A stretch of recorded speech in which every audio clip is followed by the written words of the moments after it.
and you want to be able to enjoy it a little bit, but also not enjoy too much. So there's just a lot of like decision making that goes into it. Whereas over other periods of time, it's a little bit more straightforward where like, I know what I'm going to be eating. There's no like obligations and this and that. But the fact that I'm not at home makes it easier as well. I'm all the way here in Vegas. Home is, in Asia. And doing a fight camp around family, that's difficult. That's, Yeah. Very hard to do with all the, things that you have to go to. But being out here on my own, it's pretty straightforward. Yeah. And so the gym environment then, does that kind of give you kind of a motive, but you've kind of got tunnel vision in, so you're not going to stray or be tempted to kind of stray away from what your main focus is because of the environment you're in?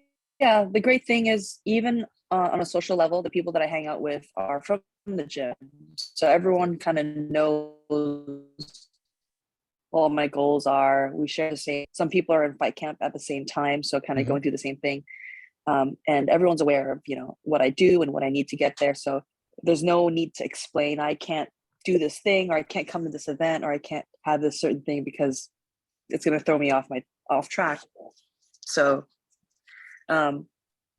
it's good also that the gym is open throughout the holidays. Syndicate always has pro class going on, once a day, every single day, because people just are in camp all the time. And the coaches are constantly cornering people every single weekend. So yeah, it's good to not have to worry too much about going off on my own and having to figure out my own training because coaches are on holiday or this and that. There's always going to be someone there taking the class, and there are always going to be training partners, never short of those, even on a kind of smaller day of a class of like, I don't know, maybe 15, it's still 15 people. And that's like a huge class for pros when it comes to, Asia, being in Asia and stuff like that. So absolutely spoiled for the environment, the level of coaches and training partners in Vegas. Yeah. So a really great support network. Now, is the support network going to be the same after the fight? Is everybody going to rally around and perhaps give you the Christmas you never got? In that sense, just a lot of celebration? Yeah, I mean, somewhat, like I'm definitely going to be able to take some time off and, enjoy time with friends. But the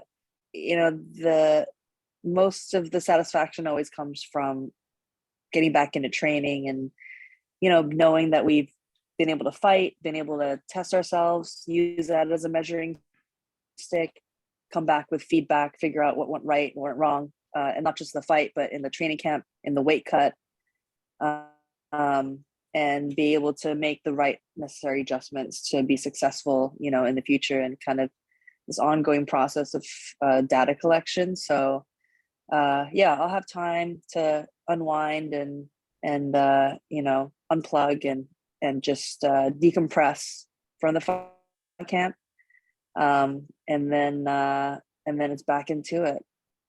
Yeah, that's the best way and very important. Now, when I talk to fighters, I usually talk to fighters pre-fight, as in the weeks before and post-fight.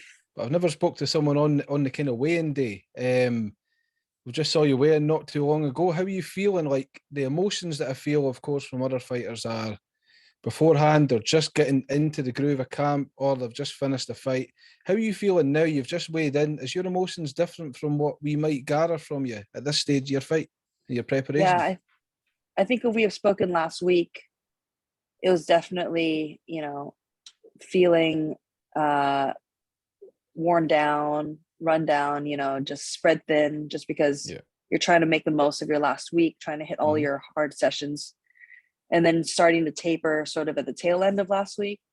So yeah, I'd say, the mood was definitely a little bit more anxious in the beginning of last week, just because I'm like, all right, this is the last 3 days, I got to go hard. We had Christmas and New Year's, and this and that happened, or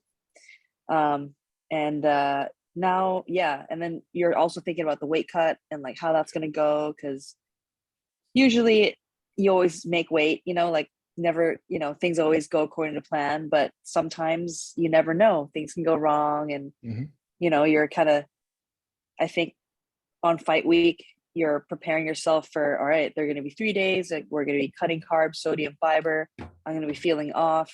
And then there's going to be the dehydration. So that I think the anticipation of the weight cut and how just, it's always going to be brutal. Like I didn't have a big cut this time because it's a catch weight. Yeah. But no matter what, it's still going to be tough. No matter what, it's still going to be, uncomfortable. You're still going to have trouble sleeping and all that. So that's always something that you never look forward to, but it's always there and it's coming. So, I mean, I weighed in early this morning, I refueled, rehydrated. And this is where, the fun begins. Like, this is the best part. The best part is getting to feel yourself, getting into coming to life again, and, being able to appreciate like a sip of water or like a Gatorade or like a sandwich, and not worry about that. Because the past couple weeks, 3 weeks, I've just been like, do I eat that? Do I not eat that? What can I do? Eat, I got to get my fluids in and like this and like whatever. So it's nice to be able to still within the range of like, all right, I can't go, eat whatever I want, but I need to refuel properly. I can't need with the right fluids, with the right foods. But it's like, now it's just one more sleep to the fight. So excited to fight, like this is what I've worked so hard for. The hard part is over. All the hard training is over. The weight cut is over. Now all I've got is I'm hanging out with, my coach, my training partner, my friends out here, we're hanging out, we're cracking jokes. Like we're going to have a really good dinner tonight. Really looking forward to that. And then tomorrow we go to war. So this is where, it gets fun. You get like pampered a little bit and then it's just go time. And I waited months, like half a year pretty much to get to where I am right now. So I'm just really excited to get into it. Yeah, you do seem in really great spirits. I must admit, just speaking to someone in this stage of their fight preparation, you do seem in the best kind of mood. Sounds like a really good vibe, and only a fighter can say the hardest part is over. When you're about to step into a cage, it's not something that we're ever, any non-fighter, we're never going to get used to hearing that. Yeah, I mean, you train for being in that cage and fighting this other person, and you've been studying. Well, in my case, like it's a little bit different. I had like a late notice change. Yeah. But I know I put in the work. The only way that I am not successful is if I shit the bed, for lack of a better term. And that just comes down to me. Literally, it's my decision if I'm going to be in the right mental state to make the right decisions. I think, whatever result, that's on me. And so I just need to make sure that everything around me is how it should be. And mostly just my mental state, because it's all mental, like we're all physically prepared. Like we've all like put in the work. We all know what to do, but your mental state dictates how you're able to access all of those things. And, if you're not in the right mindset, you can know all the techniques in the world and be as, prepared physically as possible. You're just not going to show up on the night. So yeah, it's the fun part. Obviously it's high risk. Anything can happen. I don't know what's going to happen. Like might win. I might not win. Nobody knows. I can't predict the future, but the weight cut is just brutal always. So that's like, obviously not the fun part. Dieting is brutal. It's like terrible. Now that I get to eat food, refuel, and like fighting is just, I can enjoy that, in the fire, I can enjoy that. I can be in the moment. I can be creative. I can express myself. I can show everyone what I've been working on, and it's my moment, and it's my moment to shine. And I get to decide who I want to be. Right. And so that's such a big opportunity. And every single fighter knows it's like, you do have the nerves and the anxiety going into a fight, 100%. That's not going to go away. But you also remember all the times in which you wanted to fight, how you're desperate to fight, how people around you were getting fights and you were like, for whatever reason, whether you're injured, whether opportunities fell through, whether, whatever the reason is that you couldn't get a fight lined up or it fell through. That's like the most heartbreaking thing, because you're like, put in the work. You're always putting in the work constantly, day after day. Yeah. and not able to have anything to show for it, or not really be able to do what you want to do. So, I mean, it's like, opportunity on a platter, and I just have to make the most of it. Yeah. And talking about all that stuff you're manifesting, you're going to be doing it on one of the grandest stages, Invicta. How did Invicta come about for you? So I've had a little bit of a hiatus just from the interviews, and then went on social media. Next thing I see a familiar face, it's yourself, but you've got the Invicta banner there, and I'm like, oh wow, because I remember talking to you when you were fighting for Icon. Now you're at Invicta, in the preparation and in the stage of kind of progressing up to the higher leagues like the UFC and Bellator and PFL and all that. Invicta's up there with some of the absolute best. How did Invicta come about? My manager's been sort of like putting out feelers for a few Mhm. months now. There has been a really big break. I had really wanted to fight a month after my last fight. Yeah. But then that fell through, and then we were scrambling to find events, and we were talking to a few different organizations. At one point, there was a chance that I was going to be going to Abu Dhabi. That fell through. So I think Invicta was kind of always there, but with COVID and everything, like shows are just doing things a little bit differently, and not having as many shows because Yeah. there's just so much more planning that gets involved and logistical, challenges. So it wasn't, it was always kind of like, we're reaching out to all these different organizations, and then we're just going to see what comes back. And there'd been talks with, it's like, oh, we might be doing this show with this girl, and then now it's this other show with this girl. Now it might be Invicta with this. So it's kind of always been there in the back burner. We just pretty much cast a wide net because there was no organization that I was going to say no to at this point. It's kind of just, I want to get as much experience as I can. I just want to get my foot in the door. This would be my first fight in the US. So I really wasn't being picky or choosy. This Invicta opportunity fell in my lap, and it's a great opportunity, and I'm really happy to be able to take it. Yeah, you must have got a good feeling knowing it's Invicta. I mean, I know that you train with people who, of course, have fought in Invicta.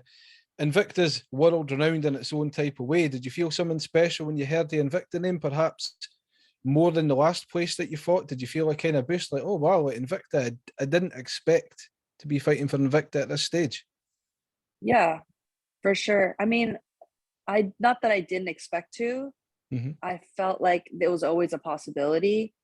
And I think years ago when I first started out, knowing that it was one of the few, or at the time it was the first and only all-female fight event, and following a lot of women that came up from there into the UFC, and like you said, training with a few of them right now, I've always regarded them highly. And I think in the back of my mind, I've always wanted to fight for them. I've always wanted an opportunity to get in there and be able to fight for that event.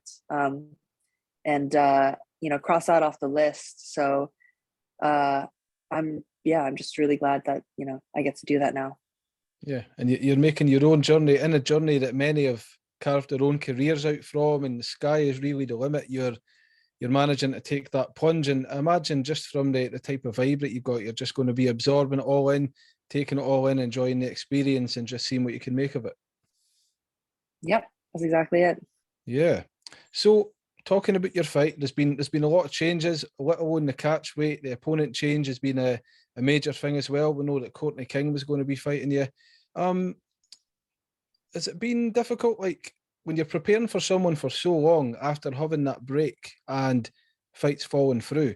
Was it kind of hard to realise that you're going to fight someone else in such short notice? And was there any hesitancy about that? Like maybe going, or maybe wait it out, maybe see what can happen in a few weeks or a few months, or was it always going to be fight regardless of who was in front of you?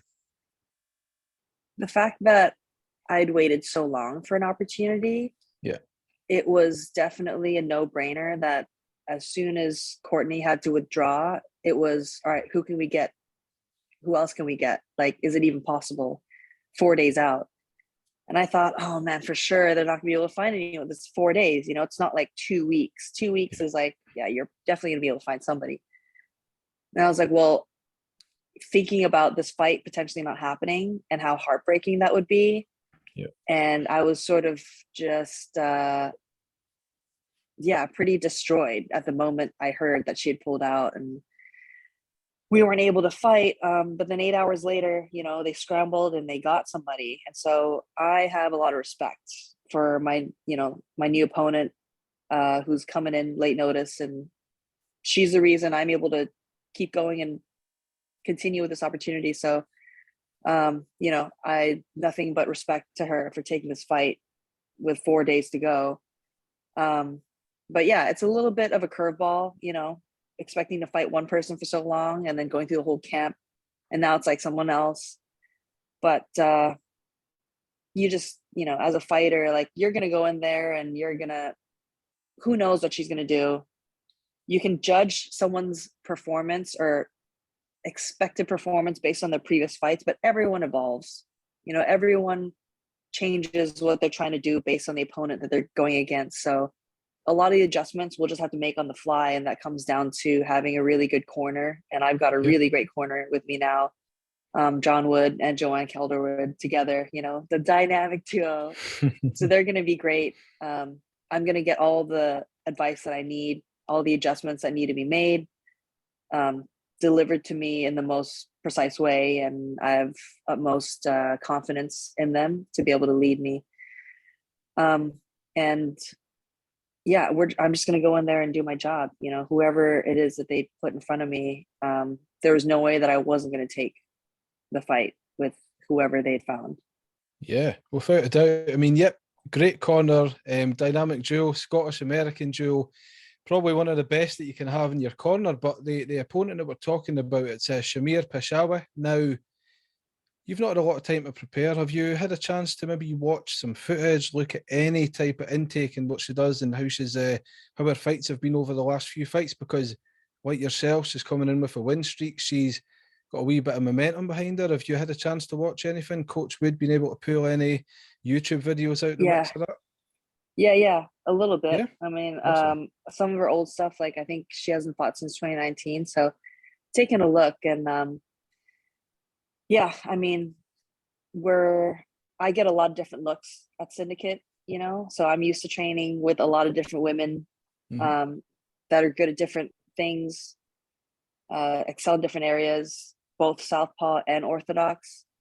So, I might need the first bit of the first round to feel her out, see what her style is, see what she bites onto, see, how much of what I'm putting out is working before I can kind of get into a flow and decide, all right, distinctively, like this is what's going to work, like this is how I'm feeling, and kind of go with what my corner is telling me.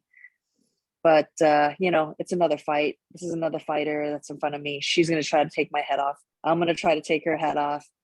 At one point, it's probably going to get ugly. Who knows?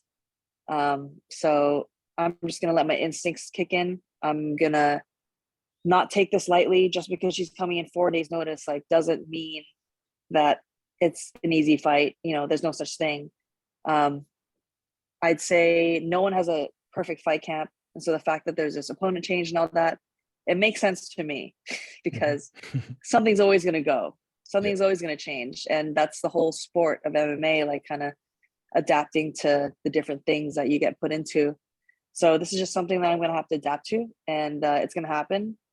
And I know that I've put in the work. I know that, specific game plans aren't really going to win me this fight. What's going to win me this fight is my ability to be in the moment, to make the right decisions, to believe in myself, confidence in my ability to, execute what I know, but also if I make a mistake, to overcome that quickly and to be able to make adjustments. So I'm not expecting a perfect fight, but I'm expecting that I'll be able to adjust and adapt to whatever's in front of me and be successful in that aspect. All the beauty of a well-rounded fighter. It's what you train for. You train to take on anybody, even on your worst day. As long as you're training and you're ready, that's all you can do. And putting it out there. How happy were you about catch weight? We know that, as you said, sometimes catch weight could be good. It saves you need to maybe get that a little bit of weight off. But were you relieved when you heard that, or were you kind of a bit frustrated? Because it is, again, another change that you've not prepared for. It's always a relief, I think, no matter what. I mean, you kind of go in, you're like, oh, I got to cut all this weight, and it would have been fine. You know, I make 45, and it's not a big deal at all. But you get this like 4 pound allowance. I mean, 4 pounds means sleep, means recovery, means, Yeah. and I was okay with it, especially because she was taking this fight on 4 days' notice, and it's to my benefit that I get to fight. And if she wants to come in, you know, and set this at 150, I had no problem with it. It helps me, it helps her, it helps me get this fight going. And yeah, I was happy with it. When you were doing your face off, just on a kind of first face-to-face basis, did you feel anything, perhaps when you're kind of doing the stare off, is there anything that you're looking at and thinking, like, does she seem like she's been training for this moment? Does she seem like she's as ready as you are? Do you feel that? I don't believe she's ready as I am, because I've been in camp for months, you know, like pretty much since July. Like, I trained with the best, and this is not taking anything away from her or her ability to be able to have that dog inside of her that's going to come out and just try to destroy me. Not taking any of that away from her, but I know how prepared I am, and I know all the people that I have around me that are supporting me, that have put me in like good situations and bad situations and really pushed me to my limits in this fight camp. And yeah, I'm ready as ever. I'm dangerous right now, and I don't know anything about her. I don't know how she's prepared. I don't know if, you know, she's in shape or out of shape. Like, I have no clue. I guess we're gonna find out tomorrow night. But yeah, that's all I know. All I know is myself. You know, we had that face off, and it was good to kind of size her up, look into her eyes, and get a good stare down going, and give her a good handshake. But ultimately, you know, none of that matters really. What matters is what I know as fact, and fact is I put in all the work. There's nothing more I could have done.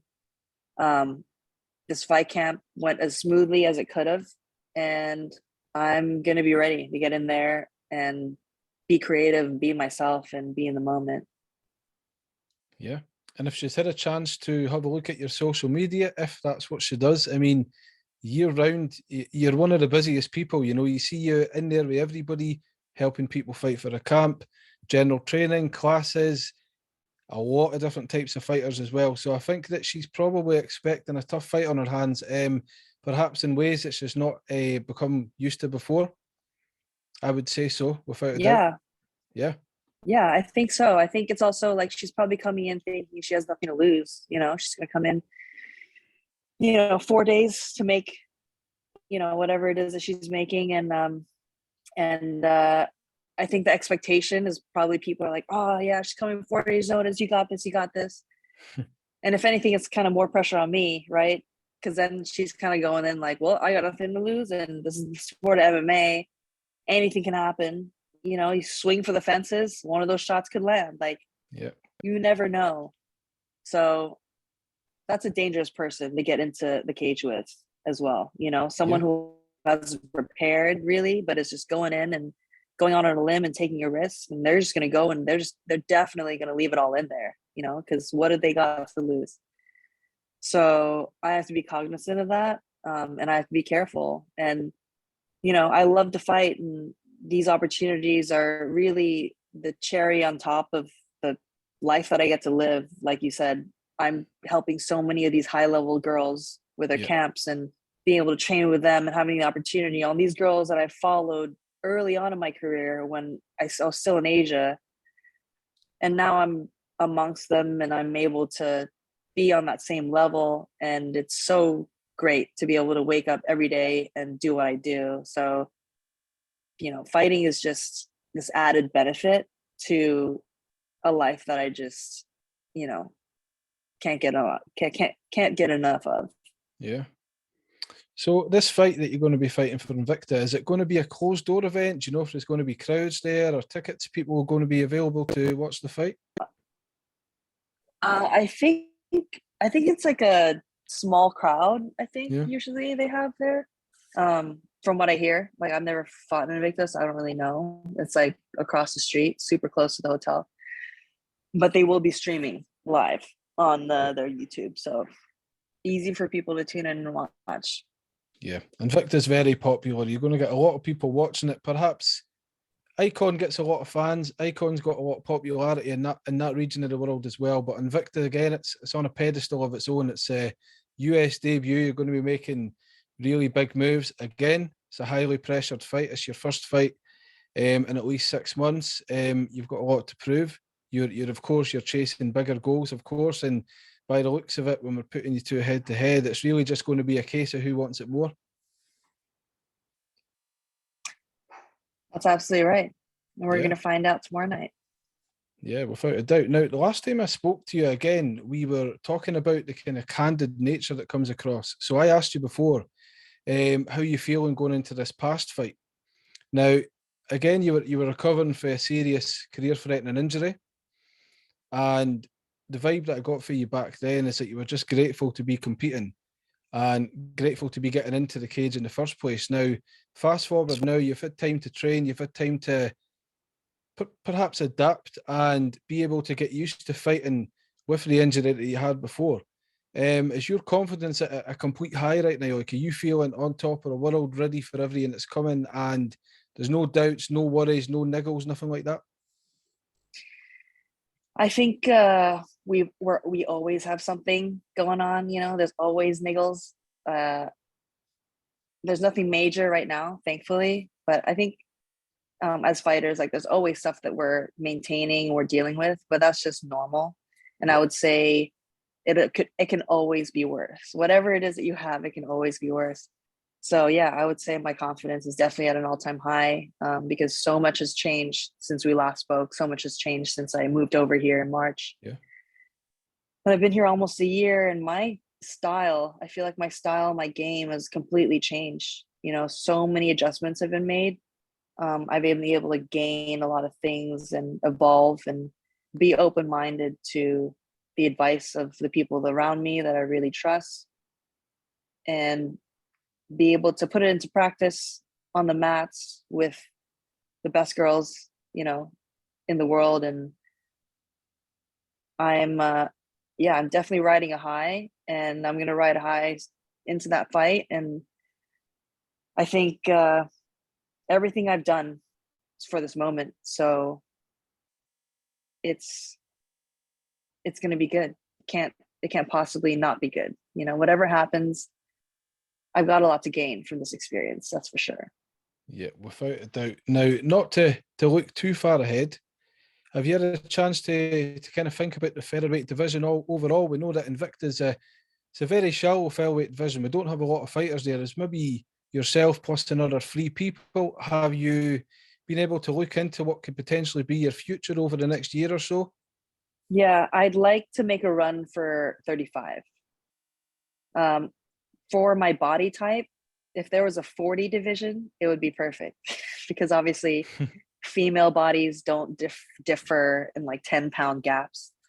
But unfortunately, there isn't. So it's sort of like, you know, I could be a small 45er or I could be a big 35er.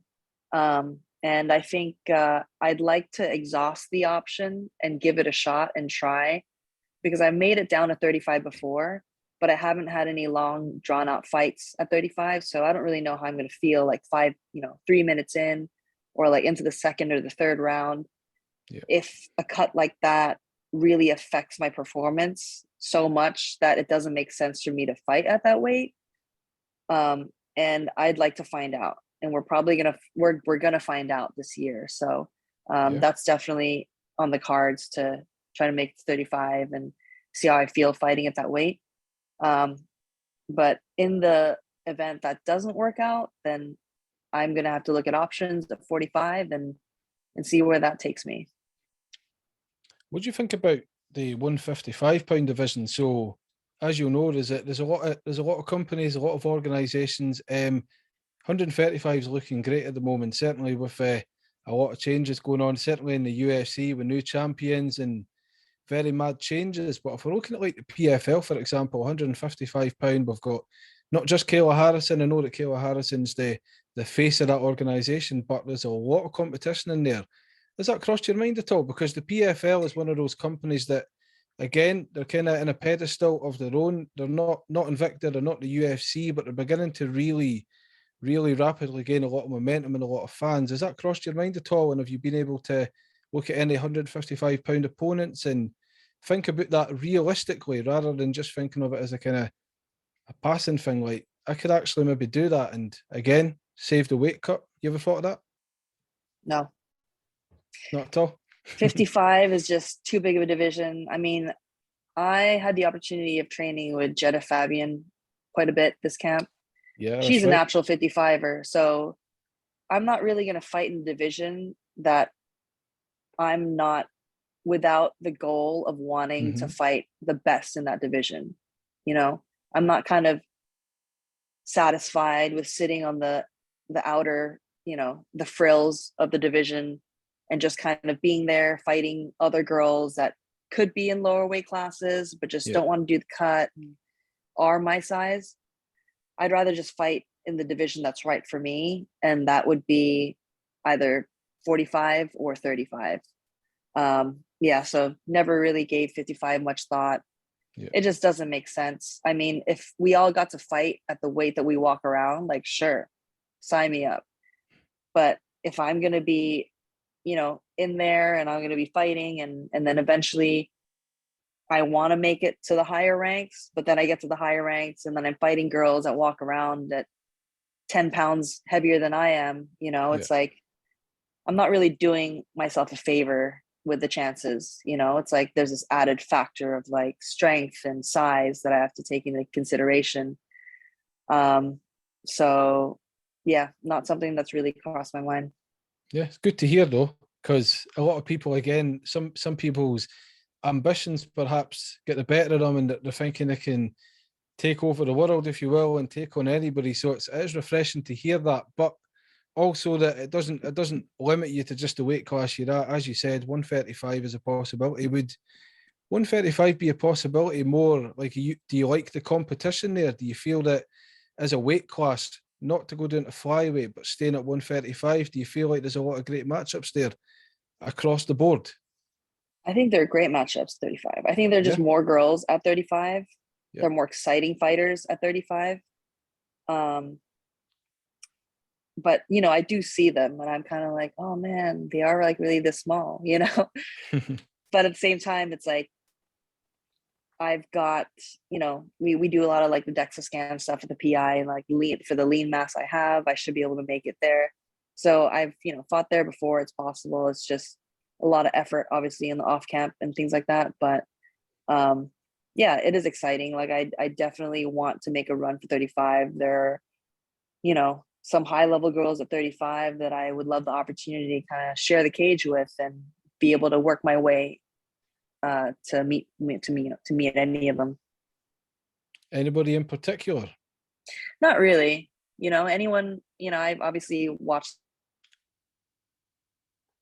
fights and, you know, all the girls in the top 10 are all really impressive. And if I ever get the chance to make it up to that level, that would be phenomenal.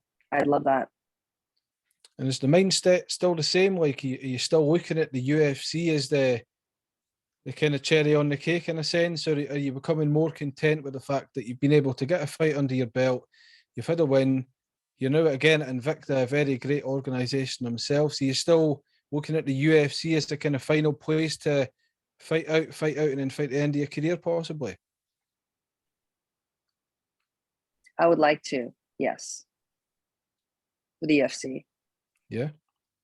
And perhaps if we're going by journeys in the way that a lot of people have progressed to the UFC in the past, Invicta is one of the places where that dream can become a reality, perhaps sooner than you think. Yeah, we're going to see how this year goes, but I plan on being active, staying active, getting a lot of experience under my belt. Hopefully, I'm ready. I'm, injury free more or less. And I just want to make the most of this year.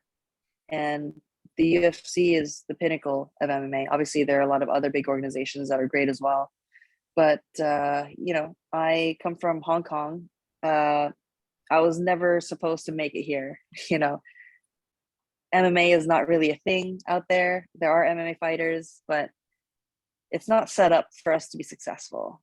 I never really starting out in this, there was some support, and then, a lot of different things have happened in the city that have had to take away from that.